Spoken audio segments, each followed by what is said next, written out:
পাশাপাশি যে খবরে আমাদের নজর ছিল সকাল থেকে, সুপ্রিম কোর্টে ইডির আইপ্যাক মামলার শুনানি। একাধিক বিষয়ে সুপ্রিম কোর্টে আজ আবেদন জানানো হয়েছে ইডির তরফে। যে দুই বিচারপতির বেঞ্চে মামলা চলছে, আমরা দেখেছিলাম যে আইপ্যাকে যেখানে তল্লাশি এবং অভিযানের সময়, ইডি অভিযানের সময় মুখ্যমন্ত্রীর আইপ্যাকের যিনি কর্ণধার তার বাড়িতে চলে যাবে এবং তারপর আইপ্যাকের অফিসে চলে যাওয়া, এই বিষয় নিয়ে যে আইনি সংঘাত চলছে যা সুপ্রিম কোর্টে জল গড়িয়েছে, এই বিষয় নিয়ে আমরা আলোচনা করব। আমার সঙ্গে রয়েছেন আমার সহকর্মী অঙ্কুর ভট্টাচার্য রয়েছেন আমার সঙ্গে। অঙ্কুরদার, সকাল থেকে এই মামলার শুনানি চলছে এবং এই মুহূর্তে আবারও 2টো থেকে এই মামলার শুনানি শুরু হয়েছে। মধ্যাহ্নভোজের পর বেশ কিছু বিষয়ে ইডির তরফে অভিযোগ আনা হয়েছে, যেখানে ইডি বলছে যে যে 3টে অভিযোগ ইডির তরফে আনা হয়েছে। মূলত মুখ্যমন্ত্রী মমতা বন্দ্যোপাধ্যায় তিনি এই যে তল্লাশি, সেই তল্লাশি চলাকালীন তিনি ঢুকে পড়েন। বিভিন্ন ক্ষেত্রে যে অভিযোগটা আগে উঠেছিল এবং যেখানে বিচারপতির তরফেও এই বিষয়টাই হাইলাইট করা হচ্ছে, যেখানে পূর্বেও এই ধরনের ঘটনা কিন্তু হয়েছে। অঙ্কুরটা একেবারেই ভাস্বতী, আজকে গতকাল আমরা দেখেছিলাম হাইকোর্টে এই মামলা উঠেছিল, কিন্তু সেই মামলার পর আজকে সুপ্রিম কোর্টে এই মামলা। সুপ্রিম কোর্টে বিচারপতি প্রশান্ত কুমার মিশ্রা এবং বিপুল বিচারপতি বিপুল এম এর কাছে যে আজকের এই যে মামলা উঠেছে, সেই মামলায় আজকে আমরা দুপুর 2টো পর্যন্ত যে শুনানি হয়েছে, সেই শুনানিতে ইডির পক্ষ থেকে যে বয়ান ছিল সেখানে বলা হয়েছে দিনের শেষে, মানে দুপুর 2টোর আগে পর্যন্ত তারা বলেছে সিবিআই তদন্ত চাইছে। তারা কেন চাইছে? তাদের বক্তব্য এটা একটা ব্যতিক্রমী মামলা। কেন ব্যতিক্রমী?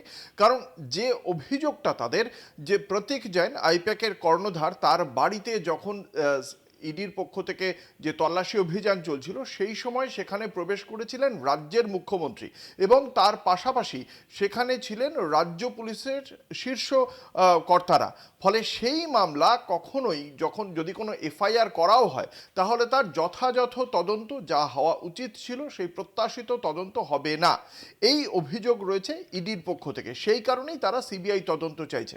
এটা হচ্ছে গিয়ে ইডির দাবি, আদালতের কাছে আবেদন। এবার আমরা যদি সকাল থেকে কিভাবে এই শুনানি পর্ব এগিয়েছে যদি দুটি দিকে ভাগ করি, একটি রাজ্যের দিক, যেখানে অভিষেক মনু সিংভি, কপিল সিব্বালের মতো আইনজীবীরা ছিলেন রাজ্যের হয়ে এই মামলার শুনানিতে আইনজীবীদের রাজ্যের বক্তব্য রাখার জন্য। সেখানে ইডির পক্ষ থেকে সলিসিটর জেনারেল ছিলেন, এএসজি ছিলেন, additional solicitor general SV Raju, এবং সেক্ষেত্রে তাদের বক্তব্য ছিল সকাল 6:45 থেকে এই কাজ শুরু হয়, অর্থাৎ তল্লাশি অভিযান শুরু হয়, এবং তারপর 12:05 নাগাদ মুখ্যমন্ত্রী আসেন এবং তার সঙ্গে আসেন রাজ্য পুলিশের শীর্ষ পদাধিকারীরা, এবং মুখ্যমন্ত্রী এসে তাদের কাছ থেকে ল্যাপটপ, আইফোন সে সমস্ত নিয়ে তিনি বেরিয়ে যান। এবং এই বিষয়টি নিয়েই রাজ্য সরকারের পক্ষ থেকে যারা আইনজীবীরা ছিলেন তাদের বক্তব্য, ইডি একবার বলছে তাদের যে রিপোর্ট রয়েছে, যে ইনভেস্টিগেশন অফিসার যে পঞ্চনামা দাখিল করেছে, অর্থাৎ কি কি বাজেয়াপ্ত করা হয়েছে তদন্ত প্রক্রিয়া, সেই পঞ্চনামাতেই দেখতে পাওয়া যাচ্ছে সকাল 6:45-এ তারা যাওয়ার পর 12:05 পর্যন্ত তারা কিছুই নেয়নি, এবং তারপর তারা বলছে মুখ্যমন্ত্রী নিয়ে গেছে। মুখ্যমন্ত্রী আবার ইডি আবার এটা বলছে যে তারা কোনো কিছুই নেয়নি 6:45 থেকে 12:05 পর্যন্ত। তার মানে তারা যে সংস্থা রাজ্যের শাসক দলের নির্বাচনী কার্যকলাপ খতিয়ে দেখে, যাবতীয় তথ্য তাদের কাছে আছে, তাহলে ওই সমস্ত তথ্য তারা দেখেছিল, এবং সেই কারণেই সেই ঘরে যাওয়ার দলের তৃণমূল কংগ্রেসের সর্বোচ্চ নেত্রী হিসেবে মুখ্যমন্ত্রীর যাওয়ার সেখানে রয়েছে, এবং যেহেতু তিনি মুখ্যমন্ত্রী হিসেবে Z+ ক্যাটেগরির অন্তর্ভুক্ত নিরাপত্তার দিক থেকে, সেই কারণেই রাজ্য পুলিশের আধিকারিকরা, শীর্ষ আধিকারিকরা তার সঙ্গে সেখানে গিয়েছিলেন, অর্থাৎ লাউডন স্ট্রিট এবং সেক্টর 5-এর অফিসে। এই বিষয়ের প্রেক্ষিতে ইডির বক্তব্য যে তারা এই যে তল্লাশি অভিযান চালাবেন, সেই তল্লাশি অভিযান তারা ইমেল মারফত আগেই জানিয়েছিলেন রাজ্য সরকারকে, রাজ্য প্রশাসনকে তারা আগেই জানিয়েছিলেন, যদিও এই ইমেলকে গুরুত্ব দেওয়া হয়নি, এবং এই ইমেলের প্রেক্ষিতে রাজ্য প্রশাসনের পক্ষ থেকে যে ভাবমূর্তি তারা দেখতে পেয়েছেন, যেভাবে মুখ্যমন্ত্রী প্রবেশ করেছেন, বলপূর্বক যেসবভাবে নথি ছিনিয়ে নিয়েছেন, সেটা কখনোই কাঙ্ক্ষিত নয়, এবং সেই কারণেই সিবিআই তদন্তের দাবি। অন্যদিকে কপিল সিব্বল, রাজ্যের পক্ষ থেকে আইনজীবী কপিল সিব্বল বলেন যে পাঞ্চনামায় একরকম কথা বলা হচ্ছে ইডির পক্ষ থেকে, এবং পাশাপাশি আবেদনে আরেক রকম কথা বলা হচ্ছে। ফলে এই দুটি জায়গার মধ্যে যে কোনো একটি জায়গায় ইডি তার অবস্থান আগে স্পষ্ট করুক, সেই দাবি রেখেছেন আইনজীবী অভিষেক মনু সিংভিও। যদিও বিচারপতি এক্ষেত্রে কপিল সিবালকে বলেছে যে একবার রাজ্যের পক্ষ থেকে বলা হচ্ছে যে এই ক্ষেত্রে তারা স্ববিরোধিতার পথে হাঁটছে বলেই অভিযোগ করেছেন বিচারপতি। কারণ বিচারপতির বক্তব্য যে একবার রাজ্যের পক্ষ থেকে বলা হচ্ছে যে আইপ্যাক বেশ কিছু তথ্য নিয়ে গিয়েছে এনফোর্সমেন্ট ডিরেক্টরেট, আবার বলা হচ্ছে বাজেয়াপ্ত করা হয়নি। দুটির মধ্যে রাজ্য কি বলতে চায়? রাজ্যের বক্তব্য এক্ষেত্রে স্পষ্ট ছিল যে এই যে নথি তল্লাশি অভিযান চালাতে এসেছিল, কেন? ইডির পক্ষ থেকে দাবি করা হচ্ছে যে কয়লার পাচারের যে টাকা, সেই টাকার একটা ট্রেল নিয়েই এখানে এসেছিল। কিন্তু 2024 সালের ফেব্রুয়ারির পর এই মামলা থমকে যায়। তাহলে এক বছর বাদে এই মামলা শুধুমাত্র কেন আইপ্যাকের এই অফিসেই হলো, আইপ্যাকের অন্যান্য অফিসে হলো না কেন? এভাবেই শুনানি পর্ব এগিয়েছে। তারপর দুপুর 2টোর পরে সময়, তার আগেই মধ্যাহ্ন বিরতি হয়। দুপুর 2টো থেকে নতুন করে এই মামলার আবারও শুনানি শুরু হয়েছে ভাষ্যতে। একদমই, এবং সে জায়গা থেকে দাঁড়িয়ে তুমি যেটা অলরেডি বললে যে অভিষেক মনু সিংভি তিনি যেমনটা বলেছেন যে বেশ কিছু অপরিচিত লোক সেখানে ঢুকছে এবং সেই জায়গা থেকে পুলিশ আধিকারিক এবং ডিজিপি সেখানে গিয়েছেন, এটা কোনো অস্বাভাবিক বিষয় নয়। হ্যাঁ, ভাস্বতী, এটা একটা বিষয় যে এই যে ইমেলের কথাটা বলা হয়েছে, এক্ষেত্রে যেটা রাজ্যের পক্ষ থেকে বলা হয়েছে যে ইডির পক্ষ থেকে দাবি করা হচ্ছে যে তারা ইমেল করেছে, কিন্তু 6:45 থেকে তল্লাশি অভিযান শুরু হলেও 11:30 নাগাদ এই সংক্রান্ত ইমেলটি পাওয়া যায় বলেই রাজ্যের দাবি।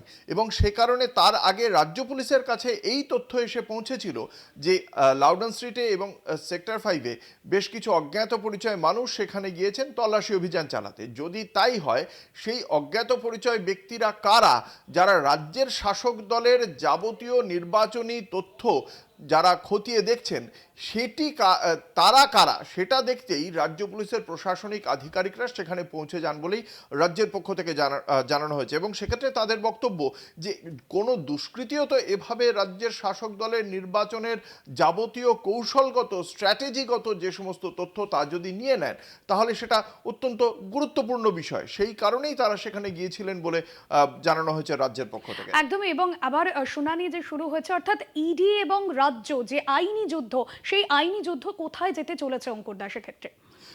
দেখো, এক্ষেত্রে এই মুহূর্তে দাঁড়িয়ে হয়তো সেই আইনি যুদ্ধ কোন জায়গায় পৌঁছবে সেটা বলা খুব কঠিন, কিন্তু যে যে বিষয়গুলো উঠে আসছে তাতে রাজ্যের পক্ষ থেকে খুব স্পষ্টভাবে বলা হচ্ছে যে এটা রাজ্যের শাসক দলের যে নির্বাচনী স্ট্র্যাটেজিস্ট একটি সংস্থা, প্রাইভেট সংস্থা, বেসরকারি সংস্থা, কিন্তু একই সঙ্গে রাজ্য সরকারের বিভিন্ন প্রকল্প রূপায়ণের ক্ষেত্রে তার ডেটা, সেই ডেটা তারা রেখে থাকে। ফলে তৃণমূল কংগ্রেসের সুপ্রিমো হিসেবে, চেয়ারম্যান হিসেবে রাজ্যের মুখ্যমন্ত্রী মমতা বন্দ্যোপাধ্যায় সেই সংস্থার ওপর যদি কোনো এই ধরনের তার যাবতীয় ডেটা যদি সুরক্ষিত না থাকে, তাহলে তা সুরক্ষিত করার যাবতীয় দায়িত্ব এবং সেটা করতেই পারেন তিনি।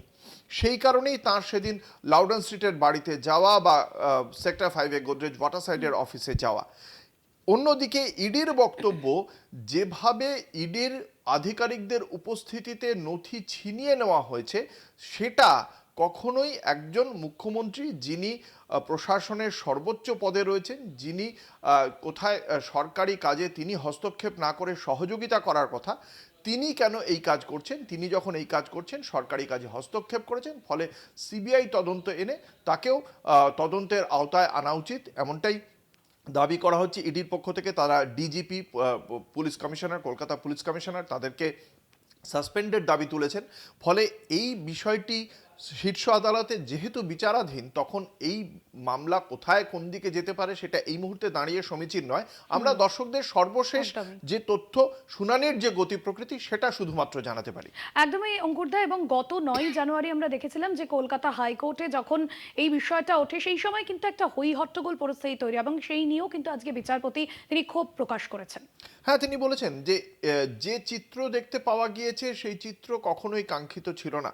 হাইকোর্টে কেন শুনানি হলো না তা নিয়ে আজকে প্রশ্ন তুলেছেন সুপ্রিম কোর্টের বিচারপতি, এবং পরবর্তীকালে তার প্রেক্ষিতে কপিল সিব্বল অবশ্য বলেন যে এই ঘটনা এখন কোনো সমস্যা নেই। যদিও ইডির পক্ষ থেকে এএসজি তিনি অভিযোগ করেন যে বারংবার তিনি যেহেতু ভার্চুয়ালি এই শুনানিতে উপস্থিত ছিলেন কলকাতা হাইকোর্টের শুনানিতে, বারংবার তার মাইক্রোফোন মিউট করে দেওয়া হয়েছে বলে অভিযোগ করেছেন ইডির আইনজীবী।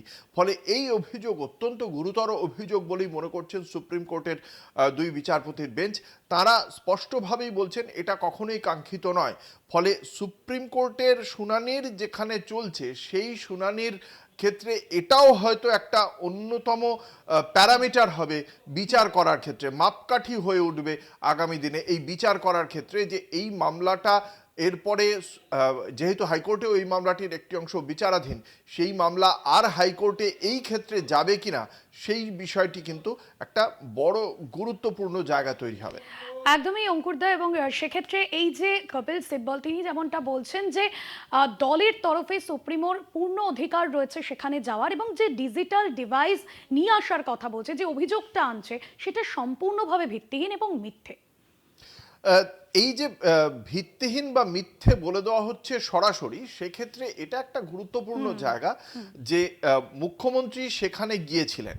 মুখ্যমন্ত্রী সেখানে যাওয়ার পর তার বক্তব্য, মানে সেটা রাজ্যের পক্ষে দাঁড়িয়ে আইনজীবীর বক্তব্য যে মুখ্যমন্ত্রী সেখান থেকে একটি ল্যাপটপ এবং আইফোন নিয়েছেন। এবার এই তদন্ত অভিযানটা শুরু হয়েছিল ভোর 6:45 নাগাদ, তারপর বেলা 12টা অবধি চলেছে এই তল্লাশি অভিযান। সেই তল্লাশি অভিযানে চলার সময় তারা তাহলে পাঞ্চনামায় লিখেছেন যে তারা ঠিক কি কি দেখেছেন, তারা যে প্রতীক জৈনের ল্যাপটপে থাকা তথ্য তারা যে খুঁটিয়ে দেখেছেন সেই বিষয়টি তাদের পাঞ্চনামায় পরিষ্কার। আবার তারা বলছেন তারা কোনো কিছুই বাজেয়াপ্ত করেনি। গতকাল হাইকোর্টে একথা ইডির আইনজীবীও বলেছেন, আজকেও বলছেন। কালকে হাইকোর্ট থেকে মামলাটা কেন সরে গিয়েছিল, কালকে ইডির আইনজীবী বলেছিলেন যে তৃণমূল কংগ্রেসের পক্ষ থেকে যে বলা হচ্ছে যে তাদের নথি নিয়ে নেওয়া হয়েছে, ইডি সেখানে হাইকোর্টকে আদালতকে জানায় যে আমরা কোনো নথি বাজেয়াপ্ত করিনি। ফলে তৃণমূল কংগ্রেসের যে অভিযোগ সেই অভিযোগটার নিষ্পত্তি হয়ে যায়।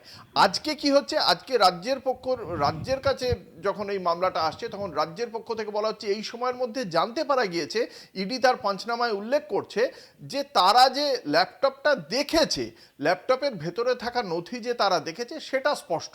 যদি তাই হয় তাহলে ইডি আবার বলছে তারা কোনো নথি বাজেয়াপ্ত করেনি, মুখ্যমন্ত্রী এই সফট ডিভাইসগুলো নিয়ে গিয়েছেন। সেটা মানে হচ্ছে মুখ্যমন্ত্রী এগুলো নিয়ে গিয়েছেন কিন্তু তার আগে ইডি যে দেখে ফেলেছে সেটা কিন্তু স্পষ্ট। এই বিষয়গুলোরই ক্ল্যারিফিকেশন হয়তো পরবর্তী শুনানির পর্যায়ে আসতে চলেছে। ভাস্বতী। একদমই অঙ্কুরদা, তুমি সঙ্গে থাকো। তৃণমূল মুখপাত্র কুণাল ঘোষ তিনি ঠিক কি বলেছেন আপনাদের শোনাবো। কিছু কিছু তথ্য এমন আসছে যে ইডির আইনজীবী বলছেন বাংলায় নাকি কোনো নির্বাচন নেই এখন। কি পাগল! অর্থাৎ তৃণমূল যে অভিযোগটা করেছে মমতা বন্দ্যোপাধ্যায় যে কারণে প্রতিবাদী ভূমিকায় গেছেন দলনেত্রী হিসাবে, সেটা এতটাই বিশ্বাসযোগ্য এবং গ্রহণযোগ্য কারণ যে ইডি দিশাহারা হয়ে বিকৃত তথ্য, বিভ্রান্তিকর তথ্য বলছি বাংলায় নাকি নির্বাচন নেই। আর আমাদের প্রশ্ন, 2020 বা 2021 সালের মামলা এতই যদি জরুরি হয়, 5-6 বছর আপনারা ঘুমোলেন? কিছু কিছু তথ্য এমন আসছে যে ইডির আইনজীবী বলছেন বাংলায় নাকি কোনো নির্বাচন নেই এখন। কি পাগল! অর্থাৎ তৃণমূল যে অভিযোগটা করেছে মমতা বন্দ্যোপাধ্যায় যে কারণে প্রতিবাদী ভূমিকায় গেছেন দলনেত্রী হিসাবে,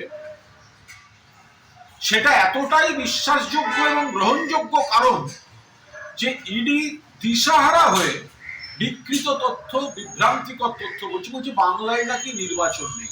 আর আমাদের প্রশ্ন, 2020 বা 2021 সালের মামলা এতই যদি জরুরি হয়, 5-6 বছর আপনারা ঘুমোলেন?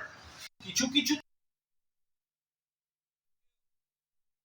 তৃণমূল মুখপাত্র কুণাল ঘোষ তিনি ঠিক কি বলেছেন, এবং আবারও মধ্যাহ্নভোজের পর শুরু হয়ে গিয়েছে সুপ্রিম কোর্টে আইপ্যাক মামলার শুনানি, এবং এই মুহূর্তে যে আপডেট পাওয়া যাচ্ছে যে ইডি অফিসারদের বিরুদ্ধে করা যে এফআইআর সেই এফআইআর স্থগিত করা হোক, শেক্সপিয়ার থানায় যে এফআইআর করা হয়েছিল সেই এফআইআর স্থগিত করা হোক, এমনটাই তুষার মেহতা জানিয়েছেন।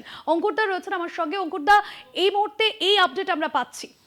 একেবারেই সেক্ষেত্রে বিচারপতি প্রশান্ত কুমার মিশ্রা তিনি বলছেন এটা অত্যন্ত সিরিয়াস ম্যাটার এবং এটা ভালো করে খতিয়ে দেখতে হবে। যে বিষয়টি বারংবার উঠে আসছে যে কয়লা দুর্নীতিতে গত 2024 সালের পর মানে যে ফেব্রুয়ারি মাসে সেখানে সেই সময় লাস্ট ইডি সেই বিষয়ে যাবতীয় তারা সক্রিয়তা দেখতে পাওয়া গিয়েছিল, তারপরে এতদিন বাদে। ফলে এখানে ইডি কি কাজ করছে সেটা একটা গুরুত্বপূর্ণ প্রশ্ন তুলে দিচ্ছে।